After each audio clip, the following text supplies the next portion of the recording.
What the hell? People want to feel something, man. That's why you come to a show like this. What happened to my sound? It's just not the high quality of the ideas. It's not just, the intellectual discourse. It's not just, storming the heights of intellectual achievement. People want to feel something. People want to, become alive. Feel like they're coming from the inside. And so if people can't get that at church or at synagogue, if they're not thriving in their profession or their education, right, people will keep searching. And so they might go to live streams, they might go to STEM clubs, they might join a dance class, right? They may take up writing or extreme sports. People need to feel alive. People need to feel something. And sometimes the regular avenues for feeling something just aren't working. And so that's what leads to large part extreme politics. Why do people join Antifa or America First? Like, why do people get into talk radio or their favorite TV pundit? Because these people make them feel something. And so live streams and punditry and talk radio and your favorite, TV host are good if they are a supplement to your life. They are a negative force if they are a substitute for real-world human connection. Our primary source of meaning and excitement should come from our children and from our family. But I'm not married. I don't have kids, so I have to look elsewhere, and so I do live streams. If live streams are a substitute for real-world interaction, then that's obviously negative.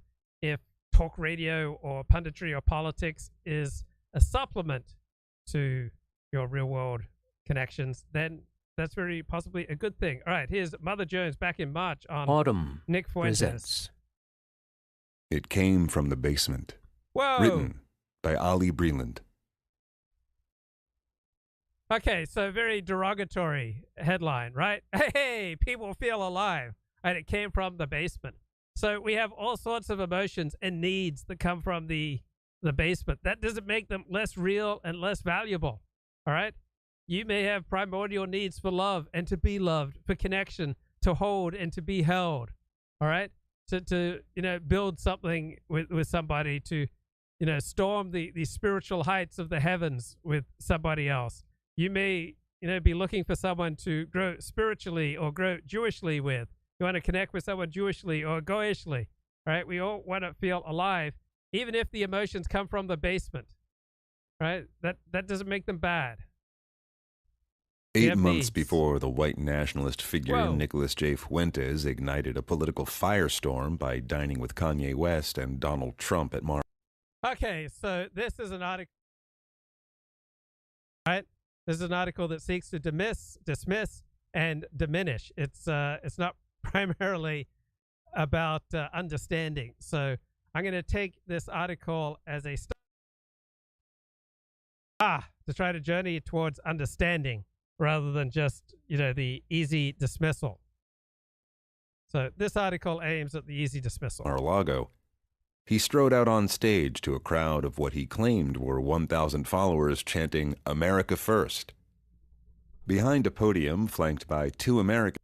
So why do we exaggerate the number of followers or our accomplishments, all right? Because we want to feel something. We don't want to be losers. Laponia says, I want Elliot Blatt and Ford me to hold me, but from a long distance. We will spiritually be there for you, bro. We're not afraid of human connection here on this show. Flags, and one with that slogan. He hit his standard beats, the nation is in decline, Christ is king, while sprinkling in some extremely troubling riffs like comparing Vladimir Putin to Hitler and suggesting the similarity was a good thing. This Marriott Okay, so everybody needs to be understood in their genre, right? Dennis Prager is the genre of, Bible-based morality applied to the events of the day.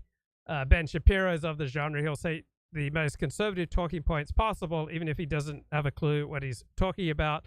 Nick Fuentes has kind of a gamer mentality, all right? He's here to help you feel something, help the Zoomer feel something. And so as a host or as a media entity, you can choose, do you want the widest possible audience, even if it's a bunch of losers? So Dennis Prager and Ben Shapiro and other nationally syndicated pundits, they talk to an average audience with at most an average IQ of 105. So you want to raise the average IQ level of your audience to like 120, such as this show, you're going to dramatically cut down on your possible audience. So would you rather speak to a very wide audience of idiots who have very shallow understanding of reality, or do you want to speak to an elite audience of thoughtful people? And so Nick Fuentes speaks to Zoomers and gamers, and I don't think there are a lot of doctors, college professors, dentists, lawyers, attorneys, therapists, accountants listening to Nick Fuentes, but for people who smoke a lot of dope and play a lot of video games, it makes them feel alive. He's meeting a real need that apparently churches and other more conventional organizations have failed to meet. Conference center worth of groypers, which Fuentes' fans call themselves in homage to a right-wing internet frog meme, had gathered in Orlando for the 3rd annual America First Political Action Conference. He was serving as the warm-up act for a secret guest of honor, Representative Marjorie Taylor Greene, Representative Georgia. She didn't say anything too noteworthy, but her willingness to appear at an event hosted by an openly racist Holocaust denier was a massive victory for his cause. In becoming a member of Congress,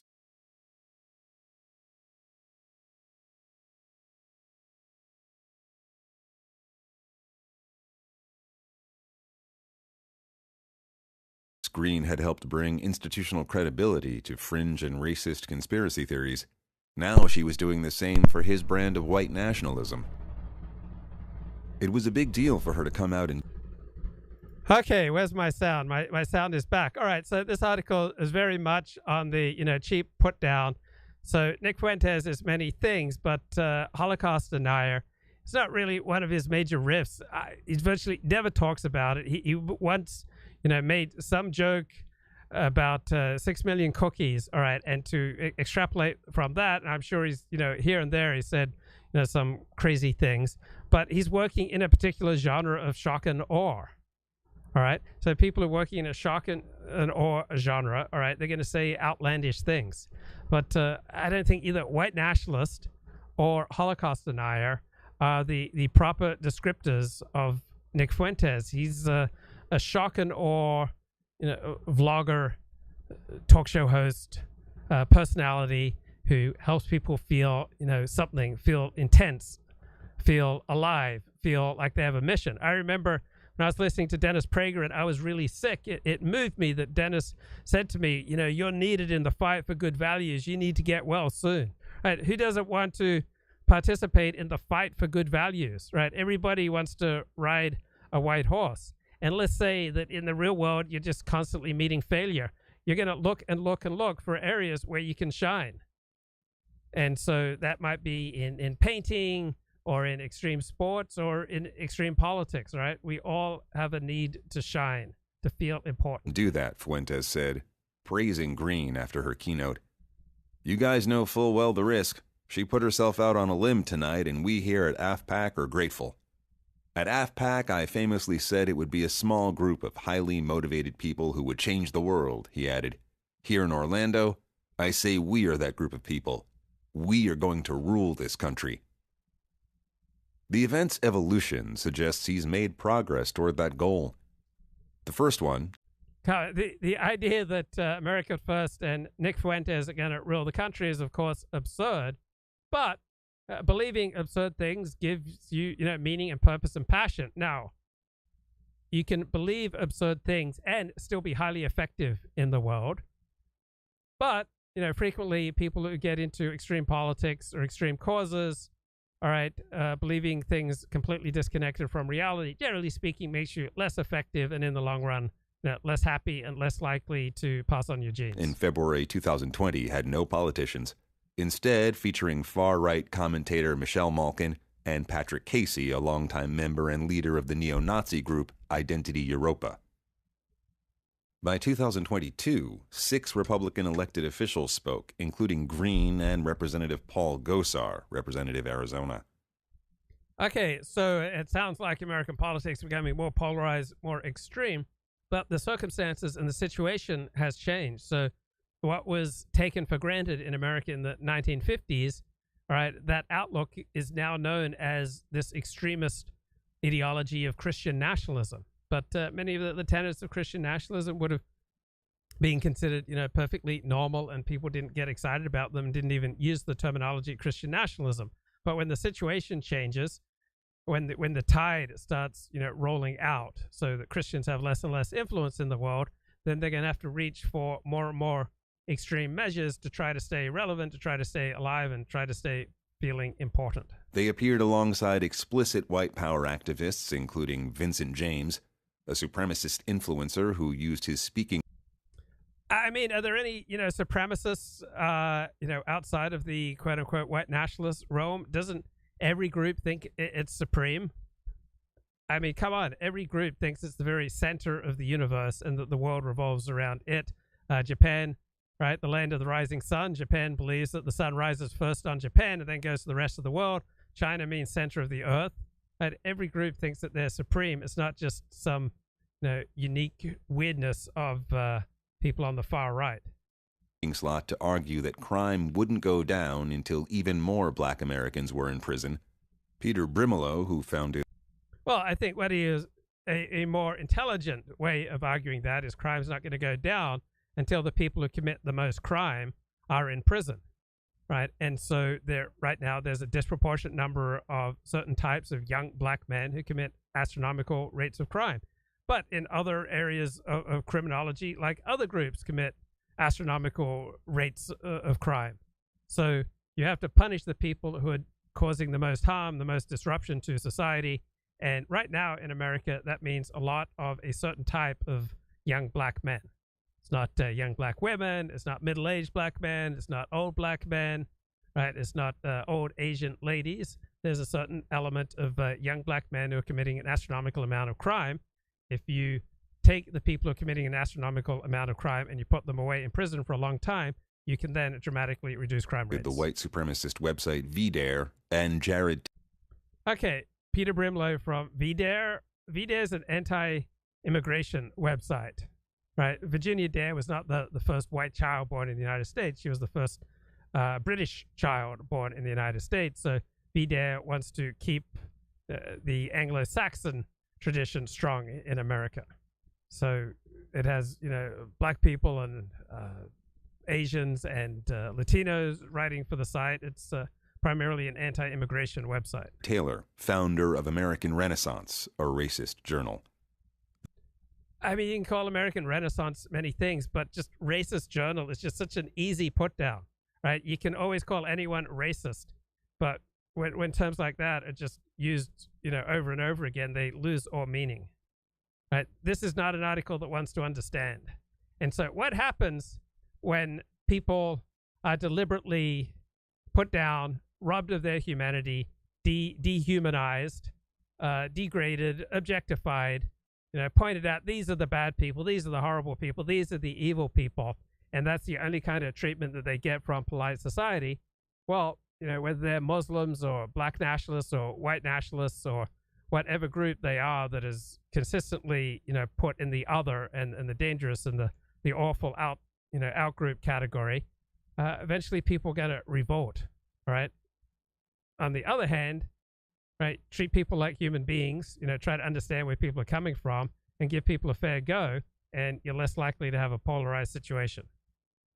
The logistics of the Orlando conference, like the previous ones, were also designed to accelerate the GOP's slide toward white nationalism. It was just a 15-minute drive from where the Conservative Political Action Conference... Again, it's just absurd to think that the GOP is on some inexorable slide towards white nationalism. Now, it would probably be an adaptive strategy for both parties, both of the major parties in the United States, to go where the votes are. And so there's the highest potential Republican voters out there who aren't actually voting Republican right now among white Americans. And the Democrats get overwhelmingly their untapped voters from Americans of color.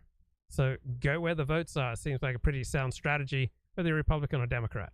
Which for decades has drawn the party's biggest names and thousands of attendees, was taking place the same day. AFPAC started at 9 p.m. after CPAC wrapped, so participants could attend both. In the latter half of the 20th century, the GOP was pushed right by radio provocateurs like Rush Limbaugh and Fuentes. Okay, Rush Limbaugh and radio provocateurs did not push the GOP right. As we saw with the Fox Dominion lawsuit, right? Fox is scared to death of losing its audience. Rush Limbaugh was scared to death of losing his audience. He paid great attention to giving his audience what it wants. Like, name the brave people in punditry, particularly right-wing punditry, who don't give the audience what it wants. From Dennis Prager to Mark Levin to Sean Hannity, they're all, highly intent. Tucker Carlson, they're all highly intent on giving the audience what it wants. They're not leading, they're following. Right? The GOP was not driven right by talk radio. Right? Talk radio went right to the extent that it went right because that's where the audience is. And almost every host who's successful, right, they tune in to what their audience wants and repeats the talking points that make audiences feel alive and happy and joyful and confident and supreme. His hero, Pat Buchanan. People who never held elected office, but were deeply influential to a radicalizing party and a portent of its Trumpified future. Today, this 24-year-old digital native is doing the same. And on the right, you can see all these articles about how the Democrats have radicalized and gone further left and become communists. So it's very easy to just put down the other side in these dismissive terms, but not particularly adaptive or sophisticated. My job, Fuentes explained in a May 2021 live stream, is to keep pushing things further. Nick Fuentes pushes things further to the extent that brings him money, power, fame, and the sense that he's important. Right? Why do people do things after they meet their basic needs for food and shelter? Right? People want to feel something. People want to feel alive. People want to feel significant. People want to feel important. People want to feel like they're living from the inside. People don't want to feel like they're on the margins, and they'll just keep casting about until they find something that makes them feel important, that they are fighting to take back civilization, that they're fighting for good values, that they're fighting to take back America, that they're fighting for their tribe, or they're fighting for their race, or they're fighting for their religion, or they're fighting for their ideology, right? If you don't have family that you care about, right, you have in all likelihood, a desperate need for meaning in your life. And when you have a desperate need for meaning, you are going to be wide open to all sorts of scams, right? You're going to be wide open to all sorts of gurus. And there are all these belief systems out there that are just highly seductive, all right? There are bubbles of belief that, while seductively easy to enter, can then be almost impossible to think your way out of again. But if you have strong ties to your family and your friends and your community, or to your profession, to your education, and to your interests, right, you're going to be much less vulnerable to the allure of gurus and causes, right? You should just find your meaning in your friends and family. But if you're not capable of if you're not finding your meaning in your friends and family, then you're going to look elsewhere, and you're probably going to make a really bad decision, because the drive for meaning really sends people squirrely off into all sorts of, generally maladaptive directions. And I know, I'm speaking from experience. When I got really sick in my 20s, I felt fairly isolated in the world. Like, all my dreams had fallen apart. And so to keep myself going, I needed meaning. I needed to believe that I was desperately needed in the fight for good values. Then over the past, 7 years, as I started to build more substantial community in real life, started to make more money in real life, started to build my friendships in real life, build a life that I could be more and more proud of and feel good about, have more and more self-respect, then my intense need for meaning consistently diminished, so that I could stand up here and go against what everybody in the chat would be saying. So initially, when I started live streaming 2016, 2017 into 2018, it was incredibly alluring to develop an audience that'd be in the dozens to the hundreds to even over 1,000. And I would consciously feel that tremendous tug to give the audience what it wanted, meaning reward the more extreme elements of the audience, because even moderately inclined people often get a charge out of more extreme positions. So someone moderately on the right will often enjoy, get a charge, get a thrill, feel alive when they hear presentations of ideas considerably to their right. And so I'd feel that tug to be captured by the audience. And then luckily I read a book on Virtually You, the dangerous powers of the e-personality, and it really kind of spelled out, the dangers of going online, where you feel much less constrained than you do in face-to-face interactions. So you tend to exaggerate your own importance. You tend to go into dark areas that you wouldn't normally talk about face-to-face. You tend to say things without much preparation. You tend to remove the filter that you normally employ in day-to-day life. And then you develop, shock and awe habits, which tend to rebound badly to you, not just online, but they then shift how you react to people in the real world, and you start using some of the shocking language which you begin to enjoy online, and it deteriorates your real-world relationships. We, because nobody else will, need to push the envelope. We're going to get called racist, sexist, anti-Semitic, bigoted, whatever. When the party is where we are 2 years later, we're not going to get the credit for the ideas that become popular. But that's okay. We are the right-wing flank of the Republican Party. I saw how Fuentes makes his pitch on a chilly, damp day in November 2021 when he hosted a rally in front of Gracie Mansion, the official residence of New York City's mayor. A throng of about 100 intently watched as Fuentes waved a crucifix and railed against local COVID restrictions. One of Fuentes' And looking at comments on this channel, Pigger says you're needed to fight for good values to build the third temple. So the third temple is the drive to rebuild the temple of Torah law, where there are sacrifices to God. And the last temple was destroyed by the Romans in year 70 of the Common Era. So if you belong to a community, all right, it's going to have a hero system.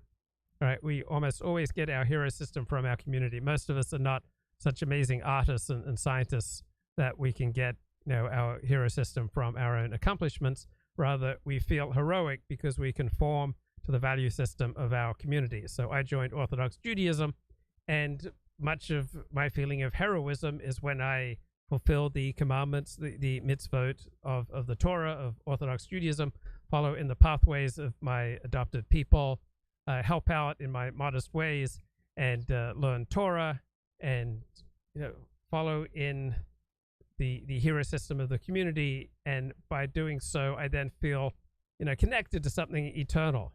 And so this is a large part of where people get sustenance in life, right? Not just from family, not just from friends, but also from your community's hero system. So if you're part of a community that most values education, then you think anyone who's highly educated is heroic. You're part of a community that most values making money, then you're going to regard making money as the most heroic thing you can do, or athletics, or stand-up comedy, whatever your community presents to you as heroic will probably profoundly shape you. His talents is pivoting from any topic to his central beliefs. It's not even just about the pandemic, he exhorted. Take a look at this city for the past year. Ever since George Floyd died, just like every city in America, the crime is out of control. Anger over public health measures provided a way to launder more extreme and racist positions, and to tap into his audience's fears of being left behind. Okay, I don't think Nick Fuentes or people like him needed the pandemic to launder their more extreme opinions, right? They developed a particular perspective on life, and they were part of a populist revolt against rule by experts. And it's not crazy to want to revolt against rule by experts. And so I'm not completely on the side of the populists. I'm not completely on the side of the experts, but I don't think this revolt against rule by experts is just ipso facto stupid, crazy, racist, wrong, bad, right? In certain circumstances, it's adaptive. It helps you better navigate reality, helps you to feel alive, helps you to be part of something, helps you develop an in-group, gives you meaning and purpose in life, right? But if it's ill-judged, then it can become maladaptive and make you less effective and less happy in the world. So it all depends upon how you execute your drives, whether they're populist or elitist. The crowd, mostly white, male, and under 30, cheered. A handful waved flags, and others in the... Okay, so being white male under 30 isn't a bad thing, right? You're not, any less valuable to God, to yourself, to your fellow Americans, to any right thinking, kind, decent, thoughtful, sophisticated people. Whether you're white or you're black or you're brown, you're under 30 or you're over 60. I mean, this article is just reaching for every cheap put down possible. The organization's riff on red MAGA hats wore blue caps reading America First. The slogan, popularized by Woodrow Wilson, was adopted by Buchanan and then by Trump and Fuentes. Well, who should Americans put first? Right. It's often said that Americans really care about Israel. Well, Americans don't really care about Israel. Americans primarily care about Americans.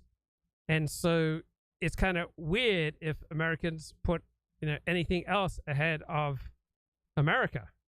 American Christianity is distinct. It's a whole different culture from, say, European Christianity or African Christianity or Japanese Christianity. So I would expect Australians to put Australia first. I'd expect Israelis to put Israel first. I'd expect Egyptians to put Egypt first. Like putting your own people, your own nation state first, right? Putting your own tribe first. All right, that seems to me pretty adaptive. Seems to be fairly commonsensical. It seems to be, a normal, healthy way to live. Our quality of life is being destroyed. They want us to live in smaller houses. They want us to eat less food, take up less space, have less health care.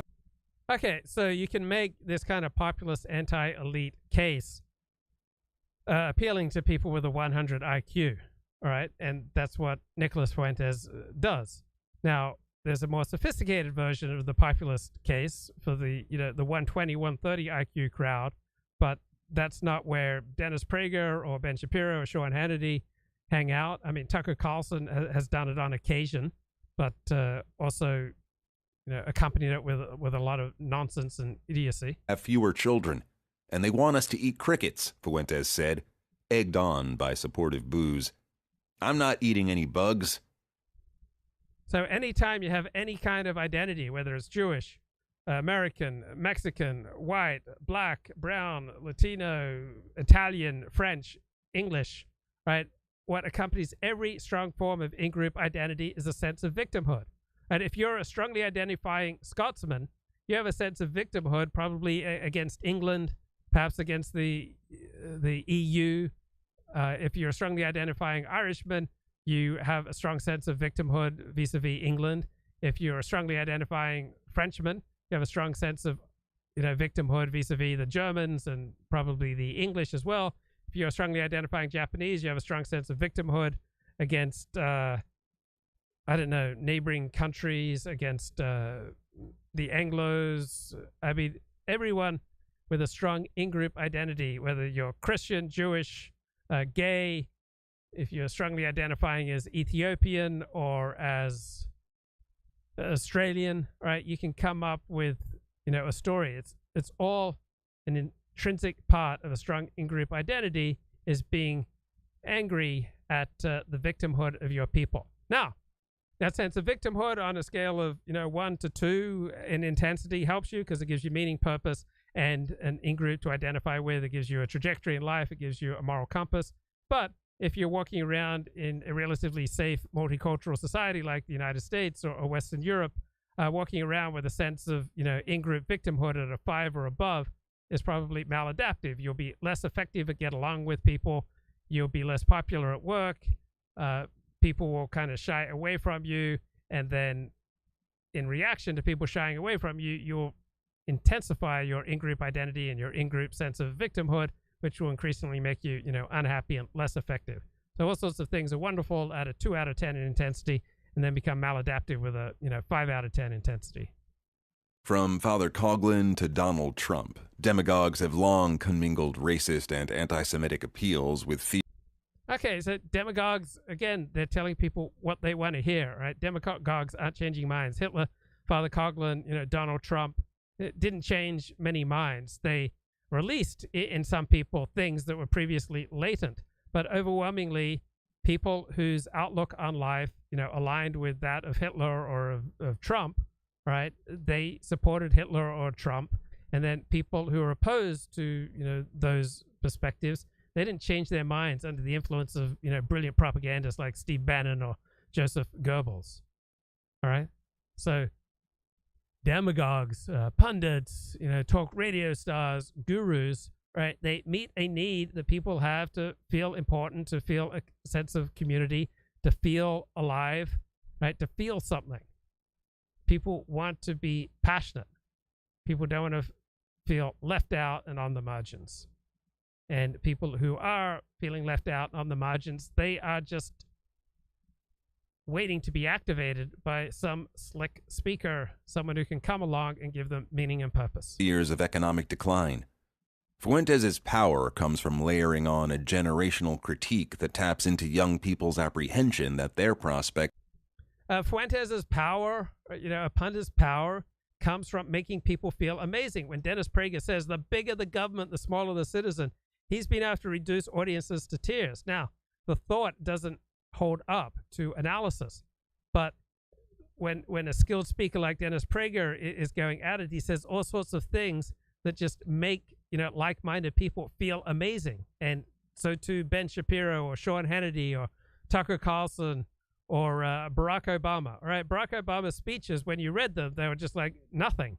But when you heard them, if you were inclined towards his point of view, you might start crying. You felt understood. You finally felt alive. You felt something, right? So the skillful orator, sets off these emotional explosions in you. How does he do that? He gets on the same page with you. He feels like he is able to connect with you. He's able to create a shared reality with you, right? He articulates what you're feeling. He articulates what's frustrating you.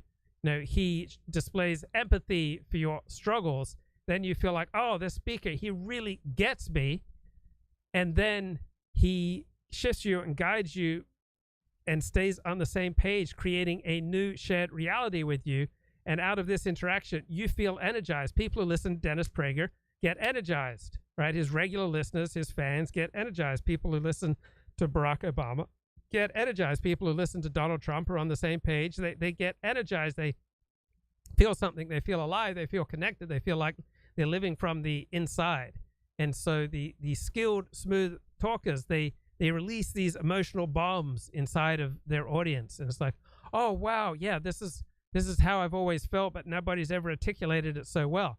Now, a lot of these emotional bombs turn out to be fatuous. They turn out to just be nothing. They turn out to be, pseudo-profound BS. And that's how gurus work, right? On the more extreme end, and you have people like Jim Jones who have followers who, follow him to Guyana and commit mass suicide.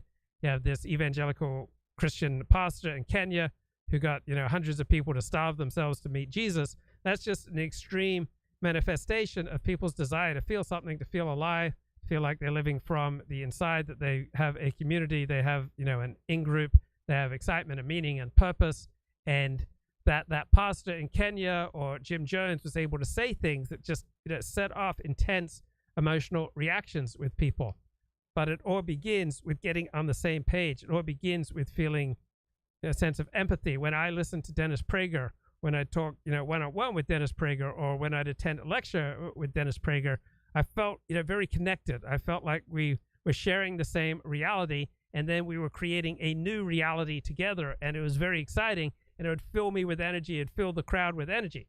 Now, this shared reality was largely, pseudo-profound BS, but it's, very exciting as long as you don't think too deeply. Are dimming. Decades of wage stagnation, growing income inequality, a housing crisis, and productivity gains flowing mostly to upper management and...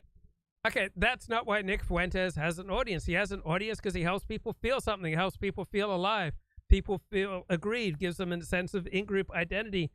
He sets off, emotional explosions in people. He creates an intensity of connection with people.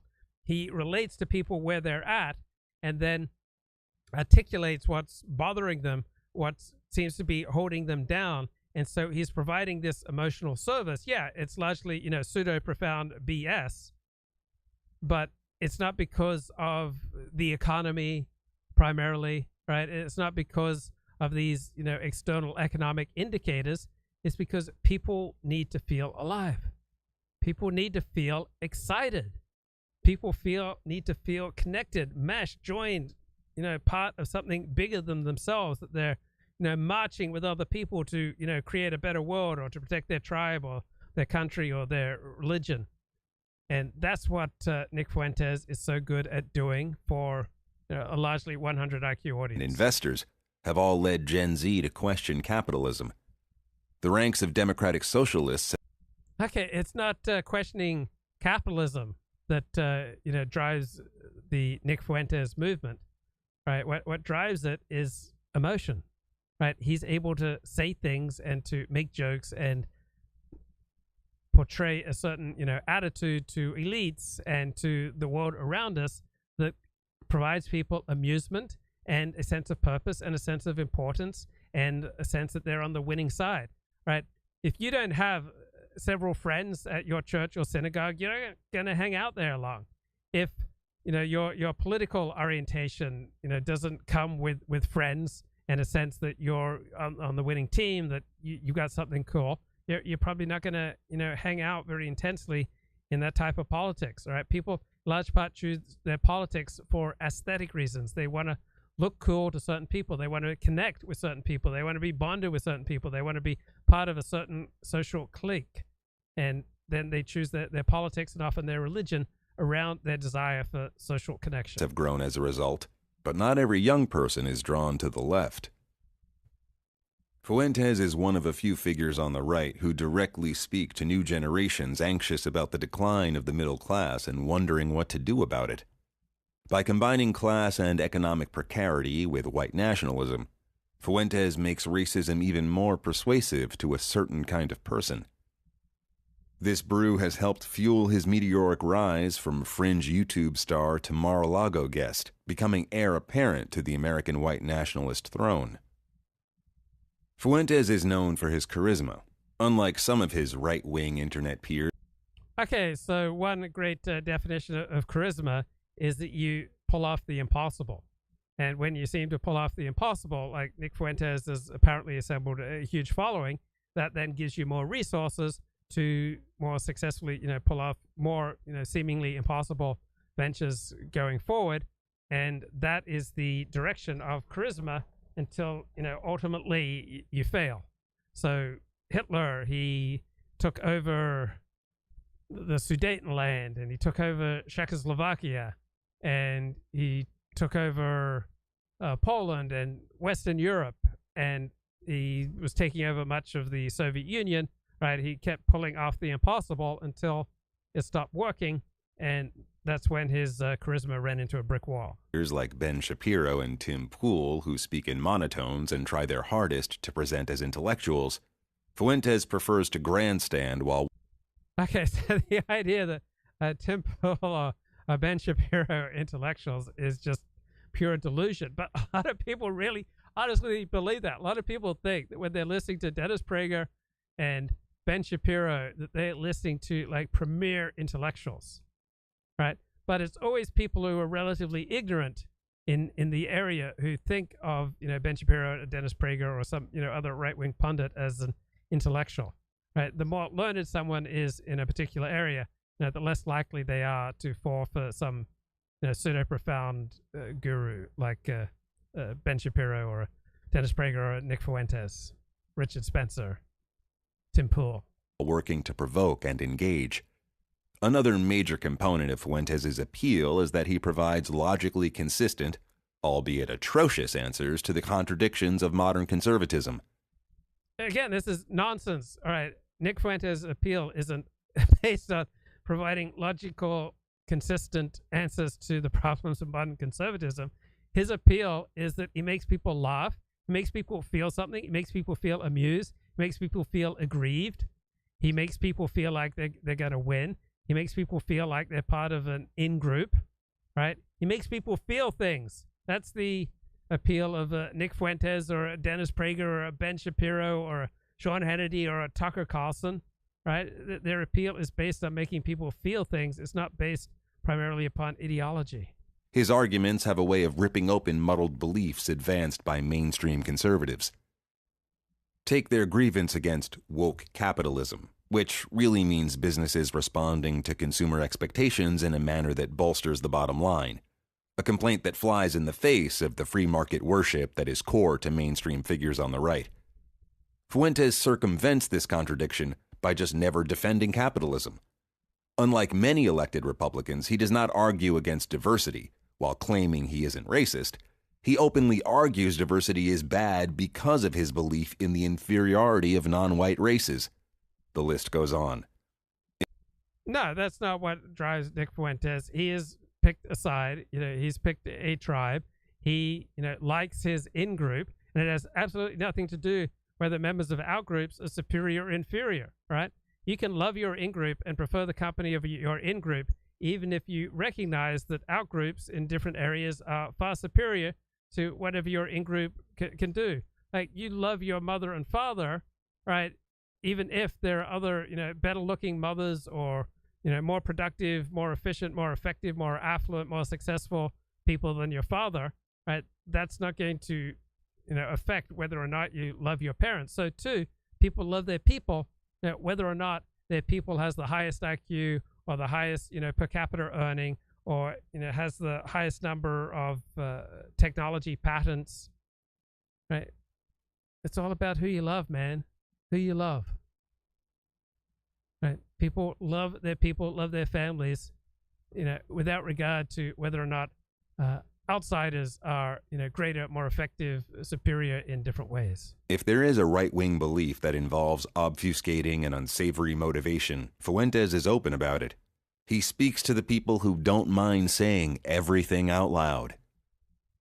Yeah, right. A lot of people are tired of political correctness. A lot of people are tired of corporate rules. If you have a normal job, there are, effectively all sorts of, speech rules and repressions in the workplace. For example, you can go to work and women can feel free to, dress in a highly alluring, highly provocative, highly sexual manner. But if you ever dare comment on it, you're busted. You're put in discipline or fired. So, people get frustrated with the entire, civil rights complex, with the highly litigious society that, limits the things that you can say at work or, say in polite society. And so they welcome someone coming along, who's a bit rebellious, who's controversial, right? The left, used to love people who are rebellious and controversial. And, many people enjoy stand-up comics because they stand outside of polite society. They critique polite society, whether it's from the left or the right. And to the extent they make people laugh, they do it because they reveal truths, right? People are tired of, unnecessary rules. People are tired of being, repressed and changed and smashed and held held down and restricted in just, expressing, basic commonsensical observations.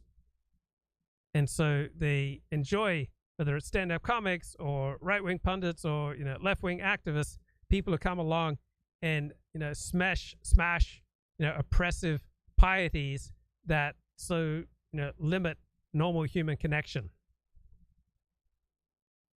Nick Fuentes grew up in the relative comfort and stability of a two-parent household in the Chicago suburb of LaGrange. He has said that his father, Bill Fuentes, a vice president at a ball bearing manufacturer, is half Mexican, which Nick sometimes uses to claim he's not a white supremacist, and sometimes brushes off as distant lineage irrelevant after decades of assimilation. His parents supported Nick as he broadcast racist live streams from their basement. In one, he said that growing up, his family avoided Applebee's and Red Lobster because they were commonly known as black fare, adding that they shared a saying about Olive Garden that contained the N-word. In December 2000... Yeah, well, a lot of people avoid places that are dominated by, out-groups that are causing them grief or they just plain don't like. Right? It's not something unique to Nick Fuentes. All right, what's going on with Disney and Ron DeSantis? Second breaking Disney news update I have for you guys is Parks Chairman Josh D'Amaro finally releasing a statement that I think we've been expecting for a while here regarding the Lake Nona project. Disney is officially abandoning the project. For those of you who don't know, the Lake Nona project was previous CEO Bob Chapek's plan to build a new Disney headquarters inside of Florida in Lake Nona, a very nice planned community that is up and coming that you have near the airport in Orlando. It's a beautiful area. We made a video here on the channel about 2 years ago taking a look at where this office was going to go, the land that Disney acquired. The media is spinning this cancellation as being due to DeSantis and the hostile business environment, which he helped to create with Disney. The reason I'm skeptical that DeSantis really had so much to do with this cancellation is because, you know, we know people in high places. You guys have seen some of the stories we've broken here on the channel in the past. I've been hearing for months that this is just a Chapek era project that Iger wants nothing to do with. Look at how fast all these Chapek era projects are just crumbling, turning to dust. You know, the reality is that Disney has huge bills coming due on the streaming side. They're having issues on the earnings side of things, paying to build a big new campus, a big new headquarters in Florida, making people move from California, which is very unpopular internally and part of why Chapek was so unpopular inside the company. Iger's wiping his hands clean of this whole thing.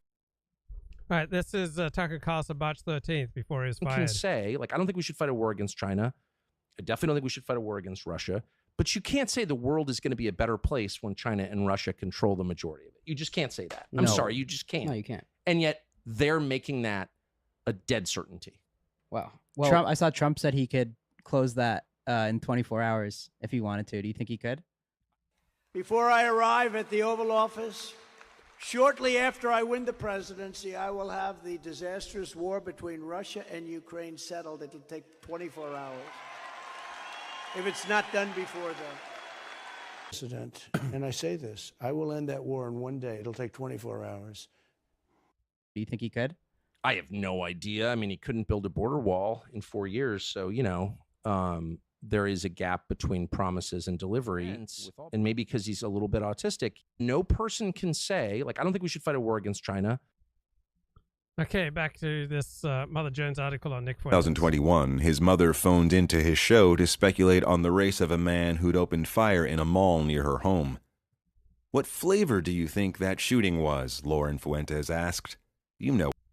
Okay, this is very normal, right? It's not polite, it's not praised, but when John F. Kennedy was shot, the reporter Tom Wolfe, the future novelist, went around New York, and he found that every group blamed some other group that they didn't like for Kennedy's assassination. So, you know, some blame blacks, some blame Puerto Ricans, some blame Jews, some blame, you know, Italians. All right, everyone had some, you know, out-group that they didn't like. They then blamed for the Kennedy assassination. What I mean? Before hanging up, in a laughing moment, she insisted Nick had learned anti-black prejudice from your dad.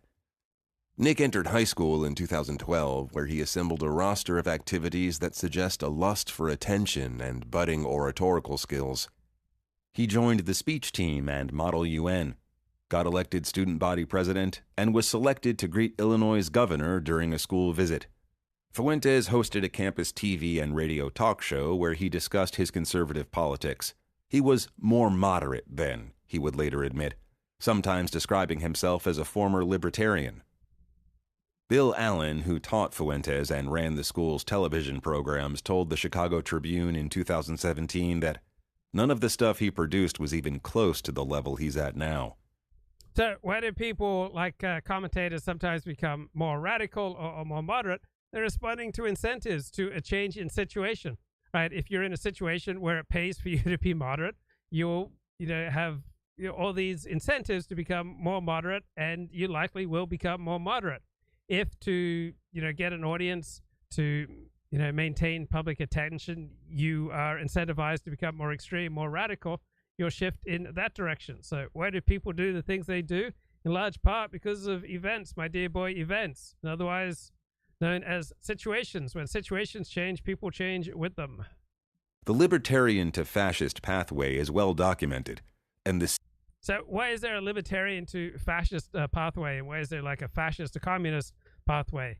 Right? Because situations change, people change, they have different life experiences, the world around them is changing, and so people are trying to, you know, reach for a hero system that kind of makes sense of the world around them. Most people aren't deep, sophisticated, coherent political thinkers. All right, they're just reaching for something that feels good, is aesthetically pleasing, helps them to associate with a certain crowd, and, you know, helps them have energy, meaning, purpose, and an in-group. Seeds of what his politics would become were already present. In a blog post from just after Yeah, because most people's political, cultural, and psychological orientations are strongly influenced by their genes. his high school graduation, 17-year-old Fuentes harbors a pessimistic outlook that would lead him to forsake free markets. My timely birth allowed me to watch on the nightly news. Okay, so why would a pundit harbor a pessimistic outlook? Well, how many followers are you going to get if you say, this is a beautiful world, you know, life is pretty good for all our problems, life is good, I see trees of green, skies of blue, I hear children crying, and I think to myself, what a beautiful world. Right? There's not a large audience that's going to right? The easiest way to connect is to outrage people. The spoils of the American experiment squandered for one final time before the dying gasp of a once exceptional people as the free world and economic abundance of Ronald Reagan was inherited by the lizard people. My generation is the generation of hopelessness. In a foreshadowing of his turn to Christian theocracy, he promised to... Okay, there's no generation in America that is dominantly hopeless, right? There's every reason for hope, no matter, you know, what generation you're in. As long as there's life, there's hope. As long as you're connected to your family and friends, to community, to, you know, some purpose a little higher than yourself. If there's, you know, opportunities for you to volunteer and to contribute, right? There's no reason to be hopeless. But when people get caught in, particularly in a cycle of their own, you know, self-destruction, then it's very tempting to try to look for some kind of, you know, outside reason for why you're suffering. You know, it's the Jews, or it's the blacks, or it's the capitalists, or it's the socialists, or it's the commies who, you know, are causing most of the problems. In reality, if you're living in the first world today, you know, life is pretty good compared to what most of people have experienced through most of history. And if you're unhappy, in all likelihood, in this world, the problem is primarily with you. It's not with the political system. This is Dr. Alan Alcoholism. Berger. He says, try to use willpower when you have diarrhea. It just doesn't work. No matter what you do, if you have to go, you have to go. And he says, if you have any question of what powerlessness is like, just think about that. I love him. He was a very special man. So in this step, we are beginning to align ourselves with reality. We are learning the importance of an alignment with reality and being able to live a better life. Now, remember, one way of thinking of emotional sobriety is always aiming at the best possible attitude we can have towards ourselves, towards our life, towards reality. Well, this is about having an alignment with the reality of who we are. I love the quote that Roger brought in last time, that living responsibly towards reality is what self-esteem is all about. Well, we can also say that that's what emotional sobriety is about. Living responsibly, being able to respond to reality in the best possible way. That's what we're striving for. Well, tonight I want to talk about another thing that has to happen in order to get aligned with reality. We have to surrender what Dr. Theodore Isaac Rubin called our special status. I love that. I love that term.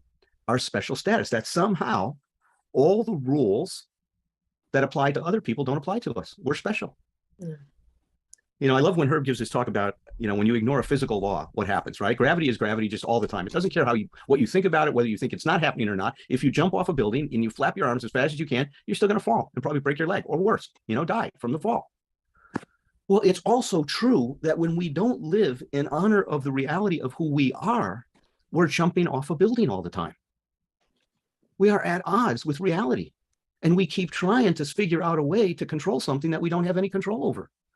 And it's not until we admit that we're powerless that then that paradoxical change takes place. We're able to find a different kind of power that comes out of acceptance, not out of controlling, but out of letting go. Boy, that's something that not many of us have thought about. But now let's put that. So we have to surrender our special status if we're going to become aligned with reality. If I think that somehow the rest of you have to surrender your powerlessness, but I'm going to finally figure out a way to control my drinking. Well, we see what happens when people do that, right? What do we say the outcome of this illness, if it's unchecked, is we die from it. We end up in an institution. We end up in jail. We end up losing everything that's near and dear and important to us. So if we go back to self-esteem, and we're using Dr. Nathaniel Branden's model, the 6 pillars of self-esteem, which we really he said there's 7 pillars. So we're going to start talking about his 7 pillars of self-esteem. And just a reminder of what those are. And then let's look at what's happening in this step in relationship to these pillars. The first was living life consciously. Well, that means seeing life as it is, being aware of what is happening for us. Does this step help us move in that direction? Of course it does. Yeah, so step 1 is in recognizing that you have a problem, and there's probably a more effective way to go about living your life than just following your own inclinations. All right, back to this Mother Jones article on Nick Fuentes. Promulgate and preach the good word of the American Restoration. In that same post, written the day before, I mean, who doesn't want their people restored? I mean, Arabs want a restoration of, Arab glory. Muslims want a restoration of Muslim glory. Christians want a restoration of Christian glory. Jews want a restoration of Judaic glory. The Japanese want a restoration of Japanese glory. It seems like a pretty healthy and nigh universal impulse. Or Trump was formally nominated as the Republicans' 2016 candidate. Fuentes described his ascent as an opportunity. Donald Trump has created an opening. We don't know for how long, and we don't know if it's big enough, but it is an opportunity for the American people to throw off the yoke of the New Age orthodoxy which has enslaved us. Fuentes eventually deleted his blog and began the live streams that would make him a far-right star from his parents' home. After enrolling... So why have many bloggers turned more to vlogging? So my primary way of speaking to the world used to be writing my blog, but I've devoted much more energy and time to making videos because it's more fun. Like writing is really hard work, and it can be more lucrative, and you can reach a wider audience. So many people who used to consume large numbers of blogs, all right, they now prefer to take things in video format. Enrolling at Boston University, he would broadcast nightly from the dorms. He grew more radical and established a campus reputation as an Islamophobic Trump supporter. He claimed persecution, likening the grief students gave him for wearing a MAGA hat to being discriminated against for being black or wearing a hijab. I'm sure he was persecuted, all right? Anytime you violate social norms, right, you're going to feel persecuted. When campus conservatives tapped him for an election debate against BU's student president, Fuentes seized every opportunity to antagonize the audience. After claiming that multiculturalism is a cancer and trolling the crowd as godless hippies, Fuentes admitted to a student journalist that it wouldn't be fun if it wasn't ugly. Okay, so in some circumstances, monoculturalism is a more adaptive response. In other circumstances, like in safer circumstances, in more prosperous circumstances, then, multiculturalism is probably a more adaptive response. So in times of threat, in times of great peril, in times of great danger, a monocultural approach will usually be more adaptive, make more sense. In times of prosperity and relative safety, then people more inclined towards multiculturalism because it'll help them propagate their genes. It will be a more adaptive, more efficient, more effective, more prosperous, more happy way of life. So monoculture works best in some circumstances, particularly circumstances of great peril, and multiculturalism works better in circumstances of prosperity and relative safety. After Trump took office, he told the Boston Globe that Trump is a rocket ship and everyone is trying to attach themselves to it. While there's little record of his actions that weekend, Fuentes attended the August 2017 Unite the Right rally in Charlottesville, Virginia, where Confederate flags and torches were hoisted by neo-fascists, neo-Nazis. So Fuentes shows up at a lot of events like the Unite the Right in Charlottesville and then the January 6th protests without getting arrested, without seeming to get into too much trouble. So for right-wing extremists, he both makes dubious choices of showing up to dangerous events, but somehow manages to navigate and surf the danger to avoid the same kind of destruction that's happened to so many other people. Now, anyone who would choose to show up to January 6th or to the Unite the Right event in Charlottesville is highly disconnected from reality, right? They're causing irreparable harm to themselves. They're not doing good. They're just laying themselves wide open to get fired, to get doxxed, to get harassed, to lose so many things that they hold sacred. So what kind of person shows up to these extreme and dangerous events, right? Someone who has become disconnected from reality, someone who's become so drunk on seeking meaning and purpose that they've lost their ability to make good judgments. Someone who is largely disconnected from their families, all right? Generally speaking, people who are tightly connected with their families and prospering in their careers are not showing up to events like Unite the Right and January 6th. Nazis, white supremacists, militia members, and other far-right demonstrators, one of whom killed Heather Heyer, a counter-protester, by running her over. A few months before, Okay, so I wouldn't show up to a Jewish rally, a Torah rally that was, very likely to be dangerous, to be, surrounded and outnumbered by people who hate you, an event where, people are, very likely to be physically injured or possibly killed. And I'd stay far away. Like when there are Nakba events, all right, mourning the emergence of the modern state of Israel and taking away of land that used to be ruled by people who are now known as Palestinians, all right, I don't tend to hang out at those events, wearing a yarmulke. Fuentes had just 2,000 followers on Twitter. But back on his own campus, he said he faced death threats from other students over his presence in Charlottesville. BU security didn't respond.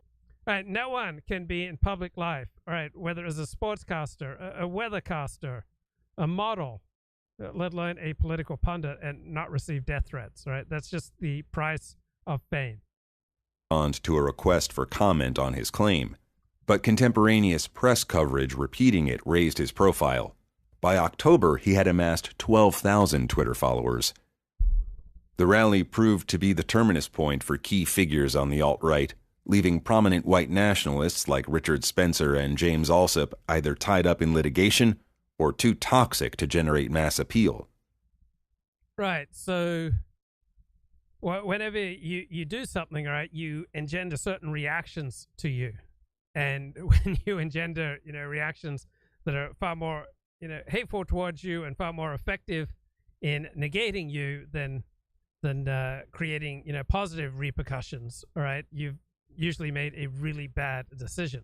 So it's worth contemplating, how will my words, how will my actions be perceived by people who don't have a particular ideological agenda? How will it go over with the people who are most important to me? How will it go over with with people in my community? How will it affect, those things that are most precious to me? What will be the implications? Hey, it may feel good for me to say or do this outrageous thing, but what will be the consequences? Right? How will it affect those people who I care about most in the world? That's it